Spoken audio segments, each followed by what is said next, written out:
وَمَثَلُ الَّذِينَ كَفَرُوا كَمَثَلِ الَّذِي يَنْقِعُ بِمَا لَا يَسْمَعُ، اور مثال ان کی جنہوں نے کفر اختیار کیا ایسی ہے جیسے کوئی چلا رہا ہو ایسے جانوروں کے پیچھے، إِلَّا دُعَاءً وَنِدَاءً، جو سوائے خالی پکار اور آواز کے کچھ نہ ہو۔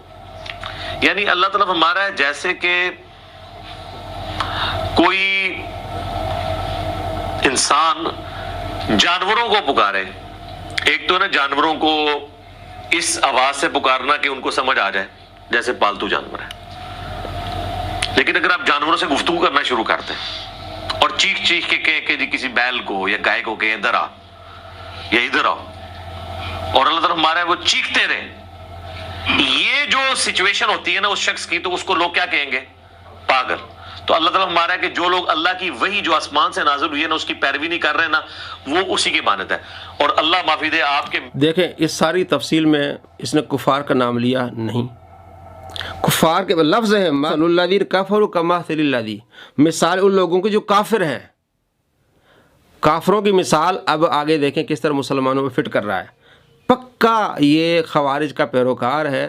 حضرت عبداللہ بن عمر فرماتے ہیں بدترین مخلوق خوارج اس لیے ہے کہ وہ آیات جو کفار کے بارے میں مسلمانوں پر چسپاں کر رہے ہیں۔ دیکھیں پکا یہ دیکھیں کفار کے بارے میں بات ہے، کفار کے بارے میں بات ہی نہیں کی، وہ آیت کے لفظ شروع میں مثل الذین کفروا، کافروں کا ذکر ہی نہیں کیا اس نے، اس کی تفصیل ہی نہیں کی۔ اب وہی آیت جو ہے کفار کے بارے میں مسلمانوں پر کس طرح چسپاں کر رہا ہے۔ بروں پہ جو چیخ کے تقریریں کر رہے ہیں بالکل اسی طریقے سے ہی کر رہے ہیں۔ کس طرح چیختے ہیں؟ یعنی وہ اپنے بات میں زور دینے کے لیے قرآن حدیث کا حوالہ نہیں دیتے ہیں، اتنی اونچی آواز نکالتے ہیں وہ، یا کوئی شعر پڑھتے ہیں ایسا گنگنا کے، وہ کہتے ہیں جی پھر آنکھوں میں آنسو آ جاتے ہیں۔ جی دوستو آپ نے دیکھا اور سنا کس طرح یہ ممبروں اور مسلمانوں کی مثال دی اس نے کہ قرآن و حدیث کا جو ممبر پر آتے ہیں مسلمان سب سے پہلے قرآن پاک کی آیات پڑھتے ہیں، جو بھی علماء ہوتے ہیں پھر احادیث بیان کرتے ہیں، تو یہ تو خود جو کتنی مرتبہ چیختا ہے چلاتا ہے، یہ بھی پھر اسی طرح ہی ہے۔ تو آپ نے دیکھا کہ وہ آیت پڑھی جس میں کفار کے بارے میں مثال تھی، اس نے کفار کے بارے میں کوئی بات نہیں کی بلکہ مسلمانوں پر چسپاں کر کے علماء پر اس نے ڈال دی۔ اسے کہتے ہیں خوارج والا عمل ہوتے ہیں۔ تو اللہ تعالیٰ ہمارا ان کے بس چیخنے کے سوا نہیں ہے، سم بکم عمی فہم لا یعقلون، یہ لوگ بہرے ہیں، گونگے ہیں، اندھے ہیں، کچھ عقل نہیں رکھتے۔ یہ ہیں جناب بابوں کے فضائل و برکات، اور وہ میں کہتے ہیں جناب وہی نعوذ باللہ من ذالک۔ دیکھیں آیت نمبر کیا ہے 171، اس کا شروع میں کیا ہے مثل الذین کفروا کمثل الذی ينعق، مثال ان کافروں کی، کافروں کے بارے میں اللہ فرماتا ہے جن کی یہ پوجا کرتے ہیں بت ہیں، وہ بہرے ہیں، گونگے، اندھے ہیں، لا یعقل، کوئی عقل نہیں رکھتے۔ اب یہ دیکھیں اللہ کے ولیوں پر فٹ کرنا کہ یہ بابوں کے فضائل، کتنا بڑا یہ جاہل شخص ہے یا اس کے دل میں کتنا بڑا بغض ہے کہ اللہ تبارک و تعالیٰ کفار کو کہہ رہا ہے کہ تم بتوں کی پوجا کر رہے ہو جنہیں عقل نہیں ہے، سمجھ نہیں ہے، گونگے ہیں، بہرے ہیں، تو وہ آیات مسلمانوں پر چسپاں کر رہا ہے۔ آپ خود دیکھ لیں 171 نمبر آیت سورہ بقرہ میں کتنا بڑا یہ خوارج کا پیروکار ہے۔ حضرت عبداللہ بن عمر فرماتے ہیں، بخاری شریف میں حدیث ہے 6930، اس کے اوپر امام بخاری حضرت عبداللہ بن عمر کا قول لائے ہیں، کو فرماتے ہیں کہ خوارج بدترین مخلوق ہے، شریر ترین مخلوق ہے، اس لیے کہ جو آیات بتوں اور کفار کے بارے میں وہ مسلمانوں پر چسپاں کرتے ہیں۔ آپ نے دیکھا سمن بکمن، پوری آیت آپ پڑھ لیں آپ کو معلوم ہو جائے گا کہ کفار کو اللہ فرما رہا ہے اور کہہ رہا ہے کہ تم جو بتوں کی پوجا کر رہے ہو ان کو پکار رہے ہو، ایسا ہے وہ نہ سنتے ہیں، یعنی بہرے ہیں، گونگے، اندھے ہیں، عقل نہیں رکھتے، آپ ان کو پکار رہے ہو۔ ابھی اللہ کے ولیوں کے بارے میں کہہ رہا ہے کہ یہ ان کے فضائل ہیں جی، یعنی بہرے ہیں، گونگے، اندھے، انہیں کوئی عقل نہیں، نعوذ باللہ من ذالک۔ اللہ نے اپنے ولیوں کے بارے میں کیا ارشاد فرمایا ہے؟ سورہ یونس آیت نمبر 62 اللہ فرماتے ہیں الا ان اولیاء اللہ لا خوف علیہم ولا هم يحزنون، سن لو اللہ کے جو پیارے انہیں کوئی خوف نہیں، انہیں کوئی غم نہیں ہے۔ الذین آمنوا وکانوا یتقون، وہ ایمان والے پرہیزگار ہیں، لہم البشریٰ فی الحیات الدنیا فی الآخرہ، ان کے لیے دنیا میں بھی خوشخبری ہے، ان کے لیے آخرت میں خوشخبری۔ یہ ہیں بابوں کے فضائل جو قرآن میں ہیں۔ یہ بتوں کے بارے میں باتیں اللہ فرماتے ہیں گونگے ہیں، بہرے ہیں، اندھے، انہیں عقل نہیں، وہ قرآن میں بتوں والی آیات اللہ کے ولیوں پہ چسپاں کرنا، یہ ایک خارجی شخص کا کام ہے، اور اس شخص کا کام ہے جو اللہ کے ولیوں سے بغض رکھتا ہے۔ بخاری شریف میں حدیث ہے 6502، اللہ فرماتے ہیں من عادی لی ولیا فقد آذنت بالحرب، جس نے میرے کسی ولی سے عداوت رکھی اسے میرا اعلان جنگ ہے۔ اب یہ دیکھیں کس طرح عداوت رکھا ہے، وہ آیات جو بتوں کے بارے میں وہ مسلمانوں کو چسپاں کر رہا ہے۔ اور آگے اللہ فرماتا ہے 6502 بخاری میں، حدیث قدسی ہے کہ وہ فرائض مکمل کرتے ہیں، نوافل کی کثرت کرتے ہیں، میں ان کے ہاتھ بن جاتا ہوں، میں ان کے کان بن جاتا ہوں، میں ان کی آنکھیں بن جاتا ہوں، میں ان کے پاؤں بن جاتا ہوں، جب وہ مجھ سے مانگتے میں انہیں دیتا ہوں۔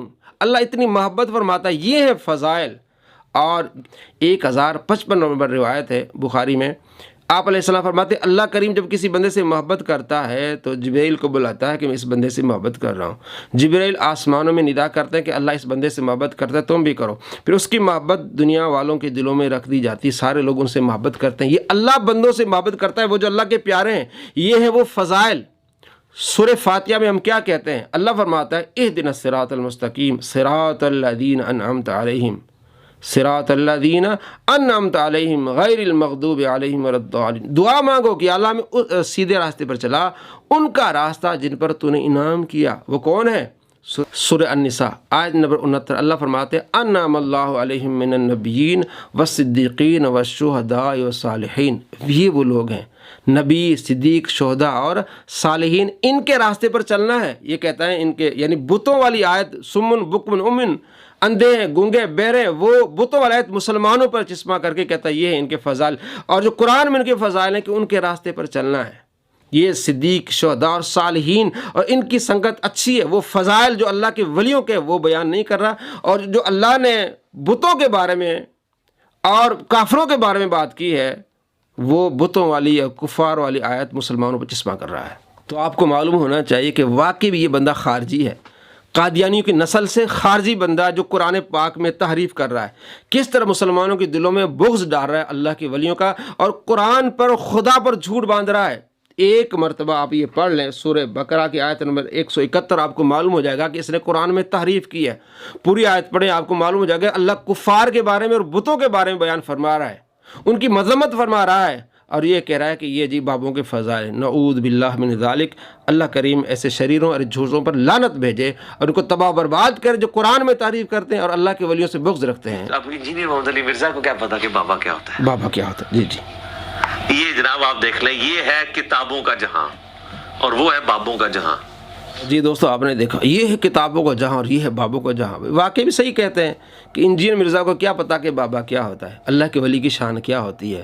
اللہ کریم فرماتے میں ان کے ہاتھ بن جاتا ہوں، میں ان کے کان بن جاتا ہوں، میں ان کی آنکھیں بن جاتا ہوں۔ کیا یہ حدیث اس نے نہیں پڑھی بس ایک کان سے نکالی، مطلب سنی اور دوسرے کان سے نکال دی؟ اگر پڑھی بھی ہوگی تو ہاتھ رکھ لیا ہوگا۔ کیا قرآن پاک میں سورہ کہف نہیں پڑھی؟ اللہ کریم اصحاب کہف سے کتنی محبت فرماتا ہے، فرماتا ہے وَتَرَى الشَّمْسَ إِذَا طَلَعَتْ تَزَاوَرُ عَنْ كَهْفِهِمْ ذَاتِ الْيَمِينِ وَإِذَا غَرَبَتْ تَقْرِضُهُمْ ذَاتِ الشِّمَالِ۔ جب یہ سورج نکلتا ہے محبوب آپ دیکھیں گے تو دائیں طرف ہو جاتا ہے، اور جب یہ طلوع ہوتا ہے تو بائیں طرف ہو جاتا ہے، اس لیے کہ وہ کھلے آسمان میں آرام فرما رہے ہیں۔ اللہ فرماتا ہے ذالک من آیات اللہ، اللہ کی نشانیوں میں سے ہے کہ اللہ کریم اپنے پیاروں سے کس طرح محبت فرماتا ہے۔ یہ ہم جسے بابے کہتے ہیں بزرگ، کس طرح محبت فرماتا ہے کہ سورج کو بھی حکم دیا کہ اس غار کے اوپر نہ جائے، انہیں تپش نہ آئے، کبھی دائیں ہو جاؤ طلوع ہوتے ہوئے اور غروب ہوتے وقت بائیں ہو جاؤ۔ اللہ فرماتا ہے یہ اللہ کی نشانیاں ہیں۔ من یہدہ اللہ فہو المہتد، جسے اللہ ہدایت دے گا وہ ہدایت والا ہوگا۔ ومن یضلل، جسے اللہ گمراہ کرے فلن تجد لہ ولیا مرشدا، اس کے لیے آپ کوئی ولی دوست، کوئی مرشد نہیں پائیں گے۔ اس بندے کا کوئی ولی، کوئی مرشد نہیں، اس لیے اس طرح کی باتیں کر رہا ہے۔ اللہ کریم کس طرح فضیلت بیان کر رہا ہے اپنے بزرگوں یعنی اللہ اپنے ولیوں کی، جسے ہم بابے کہتے ہیں کہ ہاں آسمان میں جو سورج ہے وہ بھی دائیں اور بائیں طرف ہو جاتا ہے۔ اللہ کریم فضیلت، یہ ہے جی بابے، یہ بابوں کی فضیلت۔ مرزا کو کیا پتا کہ بابوں کی فضیلت کیا ہے؟ قرآن کیا کہتا ہے بابوں کے بارے میں؟ قرآن یہ کہتا ہے کہ وہ آرام فرما رہے ہیں، اس لیے سورج کو حکم ہے کہ وہ دائیں ہو جائے اور غروب ہوتے وقت بائیں ہو جائے۔ یہ اللہ فرماتے اس لیے کہ وہ کھلے آسمان میں وہ آرام فرما رہے ہیں، یہ اللہ کی نشانیاں ہیں۔ تو سورہ کہف اللہ کے پیاروں کے بارے میں، بابوں کے بارے میں ہے، تو اسے کیا پتہ کہ اللہ کے ولی کیا ہوتے ہیں؟ اللہ فرماتے ہیں جس نے میرے دوست سے عداوت رکھی اس سے میرا اعلان جنگ ہے۔ اسے کیا پتہ؟ ہر نماز میں ہم دعا کرتے ہیں اہدنا الصراط المستقیم، میں سیدھے راستے پر چلا، کن کا؟ ان بابوں کا راستہ اور ان اللہ کے پیاروں کا راستہ، نبیوں کا، صدیقین کا، شہداء کا، صالحین کا راستہ۔ یہ اللہ فضائل بیان کر رہا ہے، اور یہ بندہ کس طرح کی باتیں کر رہا ہے آپ خود دیکھ لیں۔ سورہ بقرہ آیت نمبر 171 پڑھ لیں کہ اس نے واقع صریح طور پر قرآن پاک کی تعریف کی، اور بتوں کے بارے میں جو اللہ کریم نے فرمایا کہ بہرے ہیں، گونگے، اندھے ہیں، وہ مسلمانوں پر چشمہ کی، وہ عمل کیا۔ عبداللہ بن عمر فرماتے وہ عمل کیا جو خوارج کرتے تھے کہ کفار کے متعلق آیات کو مسلمانوں پر چشمہ کرتے تھے، اس نے بے عینی وہی کیا۔ دوستو ہم نے اللہ سے محبت کرنی، اللہ کے پیاروں سے محبت کرنی ہے، کیونکہ اللہ فرماتا ہے جس نے میرے ولی سے عداوت رکھی اس سے میرا اعلان جنگ ہے۔ تو جو اللہ کے ولی سے عداوت رکھے گا اس سے اللہ کریم کا اعلان جنگ ہے، تو کیا جو اللہ کے ولیوں سے محبت کرے گا اللہ بھی اس سے کیا کرے گا؟ محبت فرمائے گا۔ اللہ ہمیں اپنے محبوب سے محبت اور اپنے پیاروں کے طریقے پر چلنے کی توفیق نصیب فرمائے۔ السلام علیکم ورحمۃ اللہ۔